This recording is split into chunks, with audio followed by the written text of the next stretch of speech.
आसाम इंतखाबात और मुस्लिम क़ियादत का इख्तिलाफ, इत्तेहाद या इंतशार। ये है AJS न्यूज़ उर्दू और मैं हूं आपके साथ। आज हम बात करेंगे एक ऐसे मामले की जिसने न सिर्फ सियासत बल्कि मिल्लत के अंदर फिक्री इंतशार को भी जन्म दिया है। आसाम के रियासती इंतखाबात ने एक बार फिर मुस्लिम क़ियादत के तर्ज अमल पर अहम सवालात खड़े कर दिए हैं। एक तरफ मौलाना बदरुद्दीन अजमल अपनी जमात के साथ मैदान में मौजूद हैं, तो दूसरी जानिब बैरिस्टर असदुद्दीन ओवैसी उनके हक में खुली हिमायत का ऐलान करते हुए इंतखाबी मुहिम चला रहे हैं। बज़ाहिर ये एक सियासी हमआहंगी नजर आती है जो जमहूरी निज़ाम का हिस्सा भी समझी जा सकती है, लेकिन इसी दौरान जमीयत उलमा हिंद की जानिब से मौलाना सैयद महमूद असद मदनी की क़ियादत में मौलाना बदरुद्दीन अजमल को नोटिस जारी किया जाना इस पूरे मामले को एक नए रुख पर ले जाता है।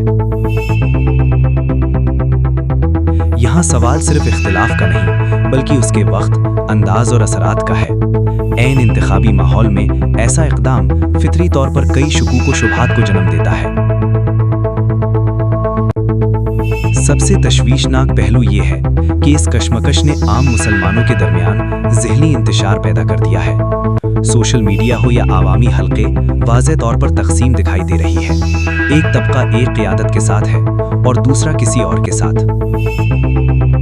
इस सूरत हाल में सबसे ज़्यादा नुकसान उस आम मुसलमान का हो रहा है जो रहनुमाई चाहता है मगर उसे मुतज़ाद पैगामात मिल रहे हैं।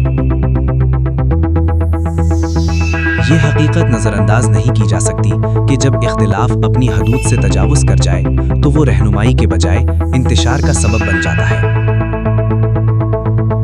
जमीयत उलमा हिंद जैसे इदारे से ये तवक्को की जाती है कि वो सामाजी हमआहंगी को फ़रोग़ दे, लेकिन इंतखाबी मौके पर ऐसी मुदाखलत अमली तौर पर तक़सीम को बढ़ाती नज़र आती है। इसीलिए बाज़ हलकों में ये सवाल उठ रहा है कि क्या ये महज उसूली मौक़िफ़ है या इसके पीछे असर व रसूख़ की कशमकश भी शामिल है। वक्त का तकाज़ा ये है कि जमीयत उलमा हिंद अपनी पॉलिसी को वाज़ेह करे। अगर सियासत करनी है तो खुलकर मैदान में आए और अगर तरजीह सामाजी और इस्लाही खिदमात हैं तो उसी पर तवज्जो मरकूज़ रखें। ज़रूरत इस बात की है कि तमाम जिम्मेदार शख्सियात हालात की नज़ाकत को समझें और इख्तिलाफ को तामीरी हद तक महदूद रखें, क्योंकि अगर यही रविश जारी रही तो नुकसान किसी एक का नहीं पूरी मिल्लत का होगा। ये था AJS न्यूज़ उर्दू का खुसूसी तज्ज़िया। मिलते हैं अगले प्रोग्राम में एक नए मौज़ू के साथ।